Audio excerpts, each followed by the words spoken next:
कैलालीको जंगलमा 150 जना भन्दा बढी विदेशीहरूको समूह विगत एक हप्तादेखि आफ्नै तालमा बसिरहेका छन् भन्ने खबर केही दिन अगाडि आउँछ। त्यहाँ भित्रबाट यो तस्बिर पनि बाहिरिन्छ, जसलाई हेर्दा धेरै पहिले नेपाल आउने गरेका हिप्पीहरूको याद आउँछ। हिप्पीहरूको लागि 1960 को दशकपछि लामो समयसम्म नेपाल स्वर्ग जस्तै भएको थियो। त्यसैले पनि त्यो बेला अमेरिका, युरोप लगायतका देशबाट आएका लाखौं हिप्पीहरूको लागि नेपाल अन्तिम गन्तव्य जस्तै थियो। उनीहरू लामो यात्रा तय गरेर नेपालसम्म आउँथे, ड्रग्सको प्रयोग गर्थे, नाच्थे, गाउँथे, दुनियाँको टेन्सन छाडेर रमाउँथे। हिप्पीहरूले नेपाललाई सांग्रिलाको रूपमा लिएका थिए, त्यसैले पनि यहाँ आउन उनीहरू उत्सुक हुन्थे। Tens of thousands of young people bust or hitchhike the overland route from Istanbul to Kathmandu. अहिले फेरि त्यसरी नै कैलालीको सिमली जंगलमा सयौं विदेशीहरूको समूह देखिएपछि उनीहरू को हुन् र किन त्यहाँ जम्मा भएका हुन् भन्ने जिज्ञासा उत्पन्न भएको छ। नमस्कार, म सरोज कार्की र प्रोजेक्ट कुराको आजको भिडियोमा म तपाईको यही जिज्ञासालाई समाधान गर्ने प्रयास गर्दैछु। मिडियाहरूमा आएका खबरहरूका अनुसार कैलालीको घोडाघोडी नगरपालिकाको सिमली जंगललाई बेस बनाएर जम्मा भएका ती विदेशीहरू अमेरिका, युके, स्विडेन, चीन जस्ता करिब 18-20 वटा देशका नागरिक थिए। तर त्यसमा सबै विदेशी मात्र होइनन्, केही नेपाली युवाहरू पनि थिए। यसरी जम्मा भएकाहरू आफूलाई रेनबो फ्यामिली भन्ने गर्छन् र यो समूह संसारको विभिन्न स्थानमा यसै गरी समय-समयमा जम्मा हुने गर्छ र त्यसलाई भन्ने गर्छन् रेनबो ग्यादरिङ। र अब भन्ने कुरा गरौँ यो रेनबो फ्यामिली र रेनबो ग्यादरिङ के हो भनेर। भियतनाम वारबाट विरक्तिएका अमेरिकी युवाहरूले 1960 को दशकपछि हिप्पी मुभमेन्ट सुरु गरेका थिए। तर समयसँगै करिब एक दशक पुग्दासम्म भने हिप्पी मुभमेन्ट कमजोर हुँदै गयो। त्यसपछि नै यो रेनबो मुभमेन्ट सुरु भएको। खासमा त्यो समयमा विश्वभर युद्ध, राजनीतिक अस्थिरता र समाजमा असमानताको विरोध गर्दै केही मानिसहरू एउटा यस्तो ठाउँ खोज्न थाले जहाँ सबै समान हुन्, जहाँ कसैले कसैलाई आदेश नदियोस्, जहाँ पैसाको कुनै महत्त्व नहोस् र जहाँ सबै कुरा विश्वास, सहयोग र प्रेमले चलोस्। तर सुन्दा नै रमाइलो र अचम्म लाग्ने यस्तो ठाउँ पहिलेदेखि नै कतै हुने भन्ने कुरा नै भएन।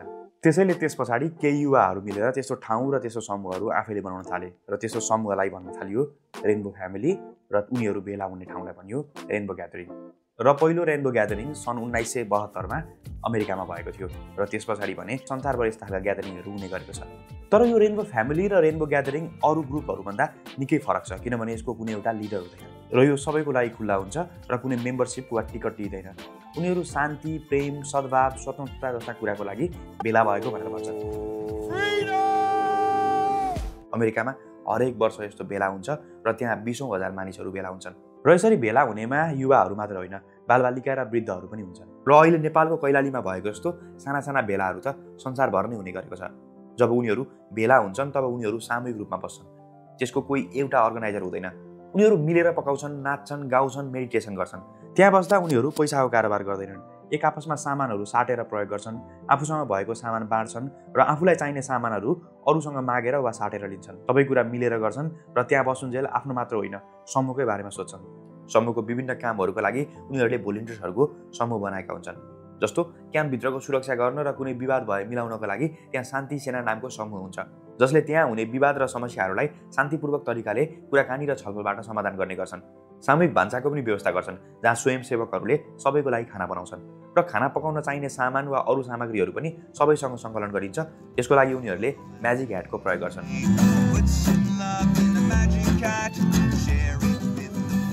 जसमा एउटा ठुलो टोपी, झोला वा कन्टेनर समूहको बीचमा घुमाइन्छ, जसले पैसा, फलफुल, तरकारी वा अरू सामान जे ल्याएको छ उनीहरू त्यसमा हाल्छन् र त्यसरी म्याजिक ह्याटमा हालिएको सामान नै खाना बनाउन वा अरू आवश्यक सामग्रीको व्यवस्थापन गर्नको लागि प्रयोग गरिन्छ। जस्तै CALM काम भन्ने एउटा समूह बनाइन्छ। यसमा मेडिकल सम्बन्धी जानकारी भएको भोलिन्टियर्सहरू हुन्छन् र उनीहरूले फर्स्ट एड र अरू उपचार जस्तो सेवाहरू सदस्यहरूलाई दिन्छन्।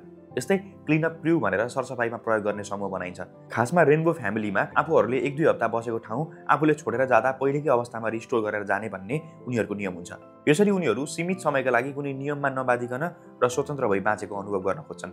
त्यसैले बीच जंगलमा वा कुनै प्राकृतिक स्थानमा उनीहरू अरू मानिसहरूभन्दा पर केही हप्ताको लागि बस्छन्। उनीहरू पूर्ण रूपमा त्यही समूहको सदस्यका रूपमा मात्र बाँच्छन्। कुनै नियम वा नियन्त्रण हुँदैन। त्यहाँ एउटा मात्र नियम हुन्छ र त्यो भनेको रेस्पेक्ट अर्थात् सम्मान हो, एकअर्कालाई सम्मान गर्ने। अब भिडियोमा अगाडि कुरा सुनाउनुभन्दा अगाडि एउटा जरुरी कुरा सुनाउँछु। पछिल्लो समय टेक्नोलोजीहरू यति एडभान्स हुँदै गएको छ कि हाम्रो शरीरका विभिन्न भागमा भएका क्यान्सरहरूलाई डिटेक्ट गर्न र त्यसको उपचार गर्न धेरै सजिलो भइसकेको छ। जस्तो विराट क्यान्सर इन्स्टिट्युटले विभिन्न प्रकारको क्यान्सरहरूको पहिचान र उपचार गर्नको लागि अन्कोप्याथोलोजीको साथै immunohistochemistry, mammography, radiation therapy, brachytherapy, DEXA scan जस्ता स्टेट अफ द आर्ट फेसिलिटिजहरूको साथ कम्प्रिहेन्सिभ अङ्कोलोजी सेवाका लागि एडभान्स मेडिकल टेक्नोलोजीहरूको प्रयोग गरिरहेको छ। यसले गर्दा नै विराट क्यान्सर इन्स्टिच्युटबाट अहिलेसम्म कयौं व्यक्तिहरू क्यान्सर मुक्त भइसक्नु भएको छ। साथै नेपालको जुनसुकै स्थानबाट विराटनगर उपचार गर्न आउने क्यान्सर रोगीहरूलाई विराट क्यान्सर इन्स्टिच्युटले यति एयरलाइन्ससँग सहकार्य गरी निशुल्क यात्रा गर्ने व्यवस्था मिलाएको छ। त्यसैले यदि तपाईलाई वा तपाईको वरिपरि कसैलाई क्यान्सर भएको छ वा शंका छ भने पनि विराट क्यान्सर इन्स्टिच्युटको यो नम्बरमा फोन वा व्हाट्सएप गरेर थप सल्लाह लिन सक्नुहुन्छ। यो सबैको बारेमा थप जानकारी लिनको लागि एउटा लिंक डिस्क्रिप्सनमा राखेको छु, त्यो पनि हेर्नु होला। अब भने भिडियोमा अगाडि बढौँ। रेनबो ग्यादरिङमा हरेक बिहानको सुरुवात ध्यानबाट हुन्छ। जंगलको बीच ठूलो गोलो घेरा बनाइन्छ, सबैजना हात समातेर मौन भएर बस्छन् अनि साँझमा आगो बाल्छन्, गीत गाउँछन्, नाच्छन्, कसैले गिटार बजाउँछ, कसैले बाँसुरी। यहाँ कुनै म हुँदैन, सबै हामी हुन्छन् र यसैलाई भनिन्छ रेनबो ग्यादरिङ। र कैलालीमा पनि यही गर्नका लागि उनीहरू भेला भएका थिए। तर कैलालीको यो रेनबो ग्यादरिङ भने पहिलो पटक भएको भने थिएन। यो भन्दा अगाडि पनि केही ठाउँमा रेनबो ग्यादरिङ भएको भन्ने कुरा अनलाइनका भिडियो र पोस्टहरुबाट थाहा हुन्छ। We're at the 2023 World Gathering in Nepal. तर यो पटकको ग्यादरिङ भने बढी चर्चामा आएको छ र जब उनीहरूको बारेमा खबर आयो तब कैलालीका सिडिओ र प्रहरी नै त्यहाँ पुगेको थियो र उनीहरूलाई 24 घण्टाभित्र त्यहाँबाट हट्नका लागि आदेश दिएको थियो। जसपछि उनीहरू बिस्तारै त्यहाँबाट हटेको खबर पनि स्थानीय मिडियाहरूले लेखेका छन्। तर अब फेरि कुरा आउँछ, यस्तो खालको रेनबो ग्यादरिङहरुमा बस्दा उनीहरू शान्तिपूर्ण तरिकाले बस्छन्, अरु कसैलाई डिस्टर्ब पनि गर्दैनन् अनि त्यहाँबाट जाँदाखेरि त्यो ठाउँलाई जस्ताको त्यस्तै रिस्टोर गरेर जान्छन्। कैलालीकै जंगलमा बस्दा पनि उनीहरूले कुनै पनि गैर कानुनी गतिविधि गरेका थिएनन्, शान्तिपूर्ण तरिकाले बसेका थिए भनेर त्यहाँ अनुगमन गर्न जाने सिडिओको टोलीले भनेको छ। तर पनि उनीहरूको ग्यादरिङलाई किन बीचमै रोकेर उनीहरूलाई त्यहाँबाट खेदाइयो? मलाई लाग्छ यसको दुईवटा प्रमुख कारणहरू छ। पहिलो त त्यहाँको प्रशासनले उनीहरूलाई हटाउनुको कारणमा भनेको छ कि उनीहरूले कुनै पनि अनुमति नलिकन त्यहाँ बसेका थिए। यो पहिलो कारण हुन सक्छ। र दोस्रो कारण के हो भन्ने कुरा थाहा पाउनको लागि हामीले यो समाचार हेर्नुपर्छ। यस अनुसार घोडागोडी नगरपालिकाका पत्रकार प्रकाश मिश्रले त्यहाँ विदेशीहरू भेला भएको र त्यस स्थानका केही स्थानीयहरूले पनि सहयोग गरेको भन्ने एउटा समाचार लेखेका थिए। र यो समाचार लेखेको भन्दै होटल सञ्चालक चेत बहादुर सिंह र डबल बहादुर शाहले उनीमाथि कुटपिट गर्छन्। जसपछि यो घटनाको विरोध सबैतिर हुन थाल्छ।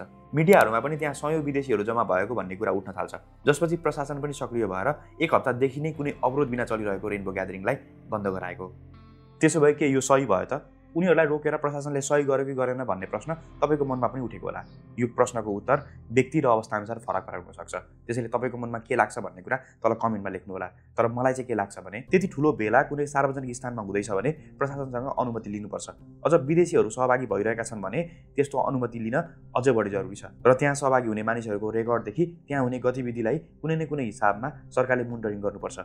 किनभने मैले केही बेर अगाडि भनेको रेनबो फ्यामिली के हो र रेनबो ग्यादरिङमा के हुन्छ भन्ने कुरा त्यो एउटा स्ट्यान्डर्ड कुरा हो। अझ स्पष्ट भन्नुपर्दा त्यहाँ के हुनुपर्ने हो र त्यसको नियम वा चलन के छ भन्ने कुरा हो। तर सबै ठाउँमा र सबैले त्यसको पालना गरेका हुन्छन् भन्ने पनि हुँदैन। जस्तो रेनबो ग्यादरिङहरुमा ड्रग्स र अल्कोहलको प्रयोग नगर्ने भनेर भनिन्छ, तर पनि कयौं ठाउँहरुमा यसको प्रयोग गरेका प्रमाणहरू भेटिएका छन्। रेनबो ग्यादरिङहरुमा केही अपराधिक गतिविधिहरू पनि हुने गरेको भेटिएको छ।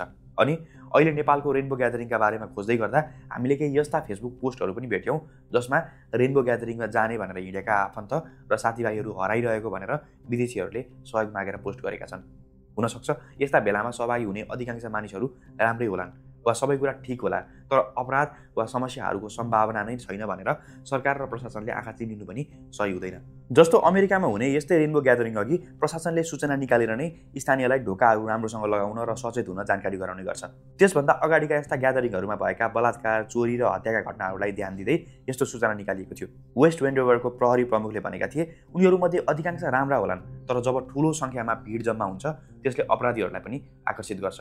त्यसैले मलाई चाहिँ के लाग्छ भने सरकारले यस्ता खालका ग्यादरिङहरू गर्नको लागि अनुमति दिन सक्ला, तर पनि यस्ता कार्यक्रमहरूलाई नजिकबाट निहाल्न जरुरी छ। निरन्तर रूपमा अनुगमन गर्न र त्यहाँ हुने गतिविधिहरूको बारेमा जानकारी राख्नको लागि जरुरी छ। तपाईलाई चाहिँ के लाग्छ आफ्नो विचार कमेन्ट गर्नुहोस्। र हामीले बनाइरहेका भिडियोहरूलाई निरन्तर रूपमा हेर्ने 65% भन्दा बढी भ्युअर्सहरूले अझै पनि हाम्रो च्यानललाई सब्स्क्राइब गर्नुभएको छैन। तपाईँ पनि त्यसमा पर्नुहुन्छ भने च्यानललाई सब्स्क्राइब गरेर छेउमा रहेको बेल आइकनलाई थिच्नु होला। अर्को भिडियोमा फेरि भेटौँला। यो भिडियो पुरै हेर्नु भएकोमा धन्यवाद।